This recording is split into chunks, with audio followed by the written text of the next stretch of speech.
Et salut, c'est François, bienvenue dans cette nouvelle émission, une émission podcast très importante. Donc on va parler de où placer son argent en 2020 et même plus largement où placer son argent sur cette nouvelle décennie qui débute. Donc c'est un grand classique, je l'ai fait tous les ans, même globalement c'est chaque fin d'année ou chaque début d'année tout le monde se pose cette question, où placer son argent pour avoir une belle performance. Tous les magazines financiers économiques sortent leur top, qui d'ailleurs n'a jamais aucun sens.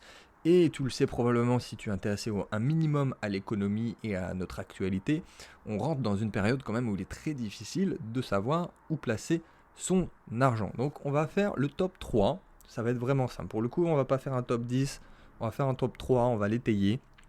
Et ça va être des choses aussi simples, parce que ça sert à rien que ça soit compliqué si c'est pour ne pas passer à l'action, et c'est pour ne pas le retenir. Donc tout simplement, on va faire un tout petit topo avant de donner le top 3, et on va rentrer dans le détail avec ces trois placements pour 2020, pour la prochaine décennie. Actuellement, l'état de fait, c'est que les bourses sont au plus haut et le niveau des bourses semble soutenu de façon totalement artificielle. C'est l'endettement mondial privé comme public qui a des niveaux historiques. Les obligations n'ont jamais été aussi risquées tout en apportant des rendements toujours plus faibles, voire négatifs. On a eu les crypto-monnaies qui se sont effondrées, puis stabilisées, puis qui ont augmenté. Donc là, on va dans une étape bien particulière sur le marché. L'immobilier est complètement hors de prix dans les grandes villes et le locatif en campagne continue de se dégrader du fait de l'activité économique toujours plus citadine. Donc, dit comme ça, difficile de réaliser un top déplacement de 2020 car, comme je l'ai dit, à l'horizon de quelques mois, il est impossible de savoir avec certitude ce qui va se passer.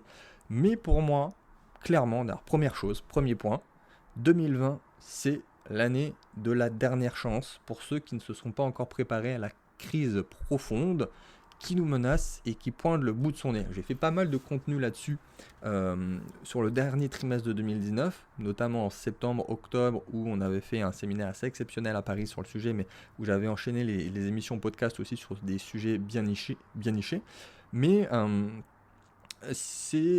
va en discuter, mais plus qu'un top placement 2020, ce que je veux mettre en avant ici, c'est surtout un top placement de la nouvelle décennie qui commence. Parce que au vu de ce qu'on va se prendre et du nouveau paradigme sur lequel on va repartir, c'est vraiment quelque chose de très important. C'est vraiment l'émission que tu dois écouter jusqu'au bout. Parce que il y aurait tellement de choses à dire. Là, pour le coup, ce serait vraiment limite 4-5 heures d'émission qu'il faudrait faire. D'ailleurs, c'est un concept. Je pourrais peut-être faire une émission de 4-5 heures. Mais les années 2000, on a eu plein de turbulences. Ça s'achève en plein chaos suite à la crise des subprimes, évidemment. Et les années 2010, on va dire la décennie précédente, 2010-2020, c'était une croissance jamais vue. On a eu des bulles de partout, dans de nombreux domaines. On a eu la politique, à l'inverse, qui est au plus bas, en termes de confiance, en termes d'action. Et là, on a des bulles immobilières, des bulles boursières, des bulles d'obligations sans rendement, mais avec des risques énormes, réels, croissants. On a eu l'émergence des crypto-monnaies, donc c'était vraiment une décennie fabuleuse. Mais en général, qu'est-ce qui se passe après le beau temps? Il y a la pluie. Comme il y a après la pluie, il y a le beau temps, mais là, clairement, ça va être un orage. Est-ce qu'il nous réserve les années 2020? Ça va être assez folklorique, mais dans un sens, je suis aussi impatient de voir ce qui va se passer, parce qu'on ne peut pas perdurer comme ça, même d'un point de vue purement humain, écologique, sociétal, on ne peut pas durer comme ça. Donc, comment se préparer de 1 à pas tout perdre, ce qu'on a déjà, hein, c'est objectif numéro 1, pas perdre ce qu'on a longuement mis à essayer d'acquérir, que ce soit de l'épargne ou un patrimoine, et profiter, si je puis dire, même si c'est un terme péjoratif, profiter des bouleversements qui arrivent, pour prospérer. Objectif numéro 2. Donc sans plus attendre, voici mon top placement 2020-2030, disons. Premier, les devises. Alors comme je te l'ai dit, 2020 sonne pour moi le début d'une décennie où tout va changer, donc le système économique va s'effondrer, c'est une quasi-certitude. Les seules deux questions qu'il y a, c'est quand elle va survenir. Ça peut être dans 2 semaines, dans 2 mois, peut-être même encore potentiellement dans 2 ans, mais plus on tire sur l'élastique, plus quand ça va casser, ça va faire mal. Et la deuxième question, c'est l'ampleur de la catastrophe, qui, comme je viens de le dire à l'instant, est quand même un petit peu proportionnelle au temps qu'on va encore essayer de faire perdurer l'état euphorique dans lequel on est. Donc, Le fait que ça va s'effondrer, ça c'est quasi sûr. Maintenant, c'est quand et à quelle ampleur. En tant qu'Européens, la zone euro est à bout de souffle. C'est-à-dire que si on, par exemple, si on a son patrimoine financier, immobilier, financier, économique intégralement en euros, c'est purement suicidaire.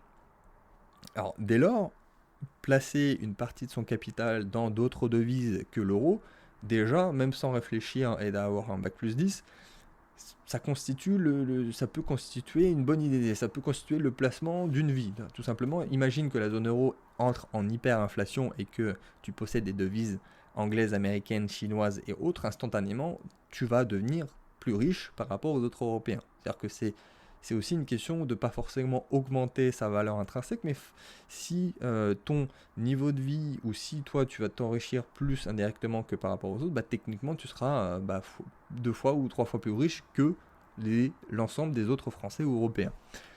Et depuis, pour continuer sur cette idée, en fait depuis des siècles, c'est-à-dire que le monde a toujours été dominé par un pays. Actuellement, on va dire que c'est les États-Unis, mais c'est là que ça devient intéressant. Ce n'est plus le cas, et plus ça va, plus on est en décroissance sur l'hégémonie américaine. Cette domination n'étant pas forcément écrasante, si on remonte à des siècles et des siècles en arrière, on constate qu'il y a vraiment des puissances qui ont dominé le monde pendant un siècle en moyenne et qui changent techniquement tous les siècles. Les premières expansions coloniales, on a eu par exemple le Portugal qui a pris son envol et va même prendre le leadership européen pendant un siècle, suivi par l'Espagne jusqu'en 1715. À la mort de Louis XIV, c'est la France qui est devenue incontestablement la première puissance mondiale, ça c'est clairement la vérité, sans égal sur le continent européen jusqu'à la chute de Napoléon Ier en 1815. Encore une fois, on est même à 100 ans exactement.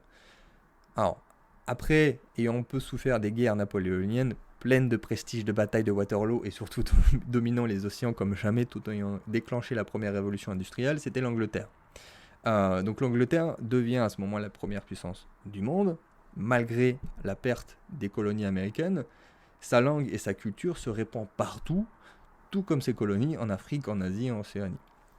Ensuite, à la Première Guerre mondiale, fin 1918, là encore une fois presque à un siècle près, les pays européens sont en ruine, clairement, depuis plus d'un siècle, fort de développement rapide et de l'acquisition de nouveaux territoires, il y a une nouvelle puissance qui est née.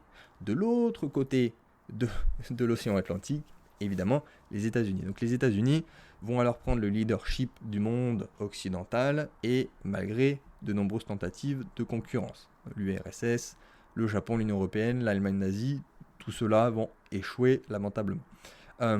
Donc ça va faire tout juste un siècle, encore une fois, que les USA dominent le monde de façon écrasante, ça c'est sûr, même culturellement, et le même schéma semble encore une fois se répéter. C'est-à-dire que le siècle de domination est atteint, donc on a même commencé la décroissance pour les États-Unis, même niveau politique, pour le coup Trump il l'a bien vu et aussi fait en sorte de limiter les dégâts, mais aussi de se recentrer d'un point de vue plus national.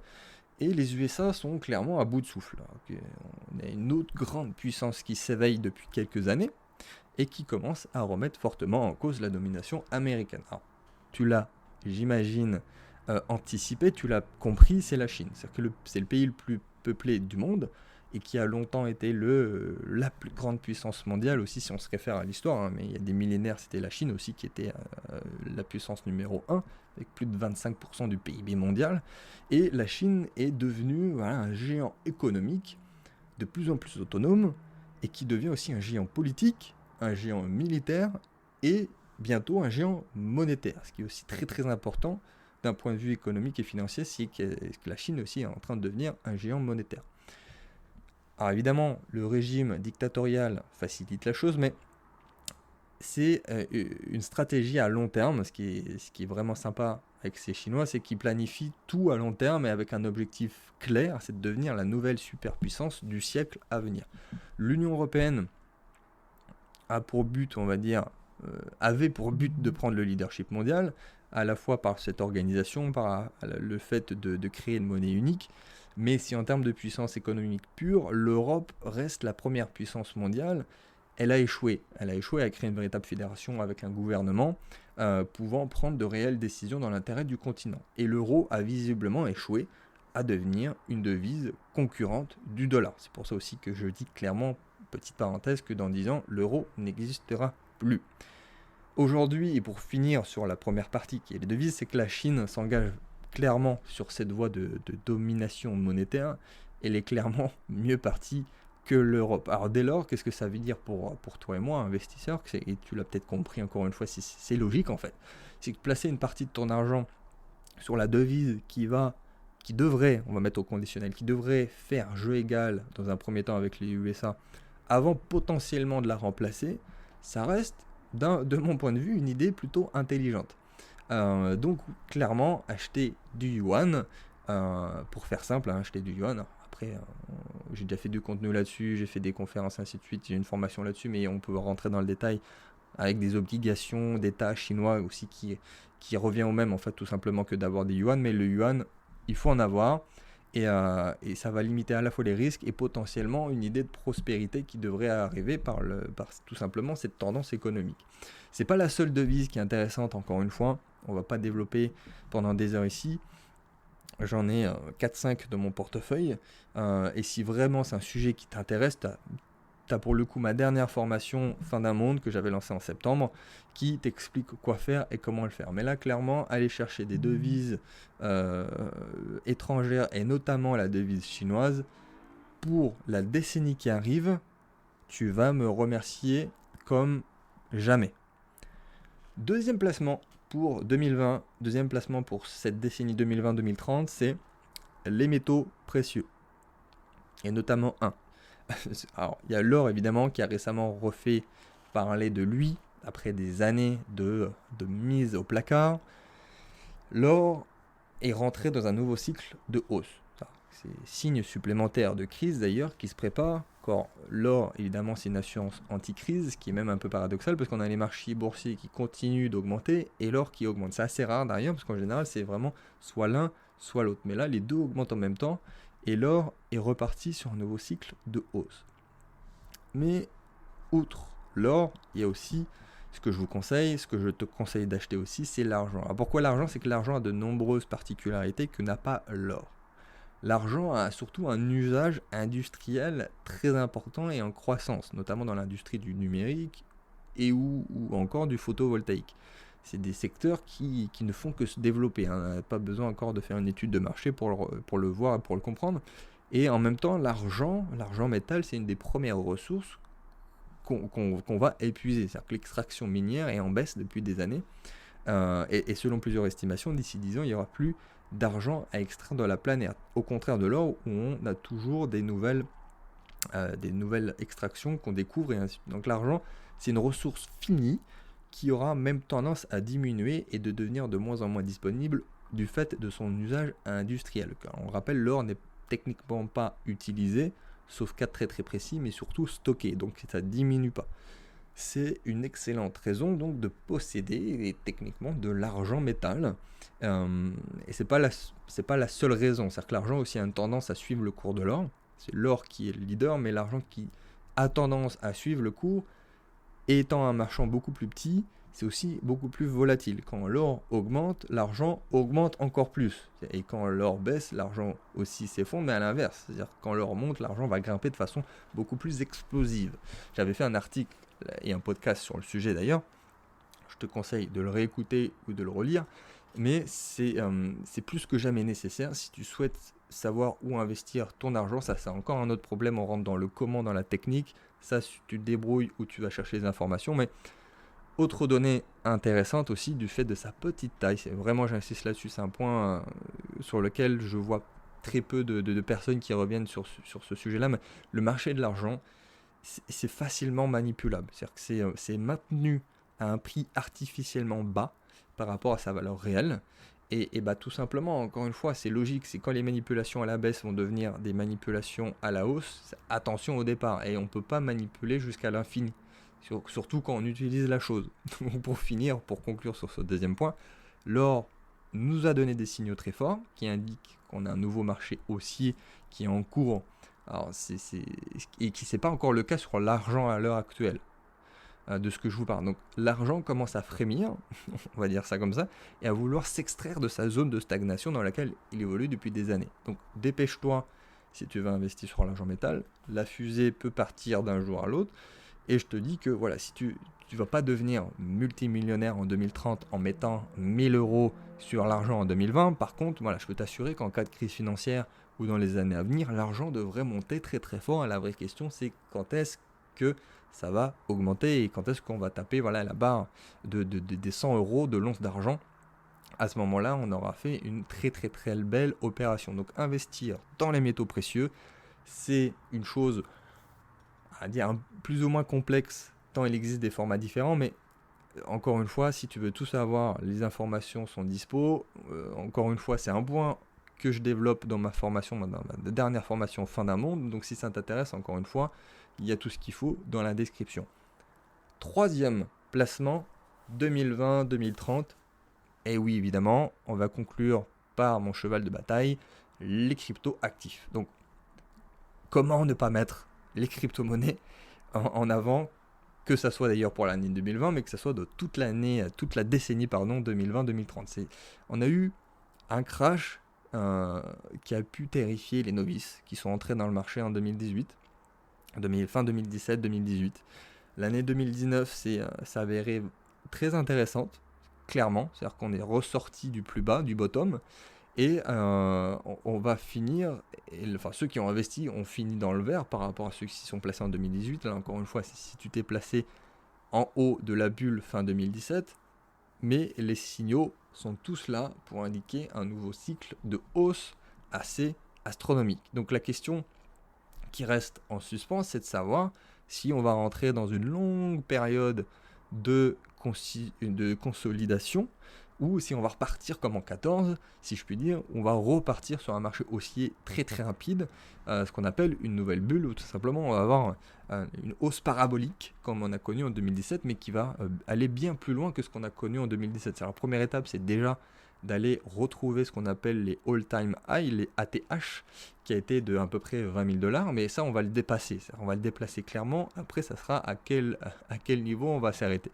Donc quoi qu'il arrive, c'est un très très bon moment pour se placer, avec un horizon de placement à la fois court terme et long terme. C'est-à-dire que là techniquement on devrait avoir des gains rapides fin 2020, 2021, 2022, donc c'est très court terme, mais évidemment si tu es sur un horizon de 2030, c'est la bérésina. C'est-à-dire que si tu ne touches pas pendant 10 ans, tu es assuré d'avoir un enrichissement massif pour tous les détenteurs de crypto, ça c'est sûr. De la même façon qu'on ne peut pas prédire quand les bourses et l'euro vont s'effondrer, si c'est dans 2 semaines, dans 2 mois, dans 2 ans, mais en revanche, le futur des cryptos est radieux. Donc achète maintenant, ou renforce maintenant, là en 2020, et tu vas pouvoir récolter tout au long de la décennie 2020-2030. Donc en cas de crise et d'effondrement de la zone euro et de sa monnaie, même un bitcoin stable te permettrait de t'enrichir avec la perte de valeur de l'euro. Alors que là, t'imagines bien que si la crise de l'euro s'enchaîne en même temps qu'une envolée du bitcoin, tu vas devenir doublement plus riche pendant que tout le monde s'appauvrit. Alors les cryptos, c'est pas que le bitcoin, hein. Acheter des cryptos, c'est pas si simple si on est ultra novice. Donc je t'invite très sérieusement à te renseigner et le faire vite. Là pour le coup, si vraiment tu veux faire les choses bien et que je t'accompagne, tu as ma formation Crypto Révolution, qui est le programme numéro 1 en francophonie sur les cryptos actifs. Donc cette formation te donne accès à tout le savoir nécessaire pour investir en crypto, tous les conseils en investissement, comment on fait pour se placer, créer ton propre portefeuille. Donc le risque est bien plus élevé que pour un investissement, on va dire, de lambda, si tu vises évidemment en termes de très très court terme, ou si tu es psychologiquement faible, parce que ça reste du volatile. Donc les devises ou les métaux précieux, c'est sûr que techniquement ça sera beaucoup moins volatile, mais là le potentiel de gain est tout à fait colossal. Donc je ne peux pas te mettre des chiffres, c'est tellement que ça peut être énorme que peu de personnes me prendraient au sérieux, ça c'est clair.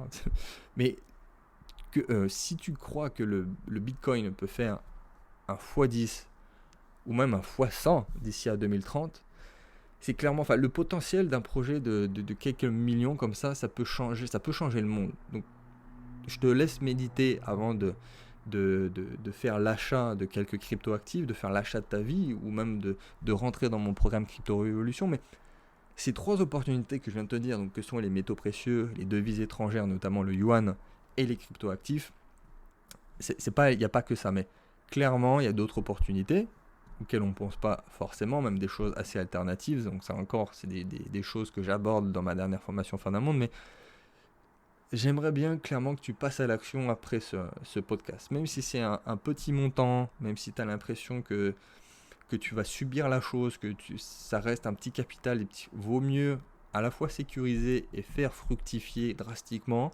que tout perdre et se dire bah bordel, j'avais entendu l'émission de François au début 2020, j'ai rien fait. Donc je t'incite vivement à poursuivre, à mettre en œuvre de ton côté, voir si tu as ce qu'il faut à investir dans les bonnes formations et ça va t'offrir tous les outils pour sortir gagnant du changement de paradigme dans lequel l'Europe et le monde va s'engager dans les mois et dans les années à venir. Si tu veux aller plus loin, tu as aussi mon séminaire au mois de mai, ça à Montpellier, les 16 et 17 mai 2020, notre grand séminaire de 2 jours sur lequel on va revenir sur des points tels que l'économie, la finance, les investissements, l'immobilier, l'entrepreneuriat encore une fois, donc je te mets le lien dans la description. Dépêche-toi parce qu'il n'y a plus beaucoup de place, mais vraiment, même les VIP, je crois qu'il en reste 2. Et on se dit à très vite pour une prochaine émission.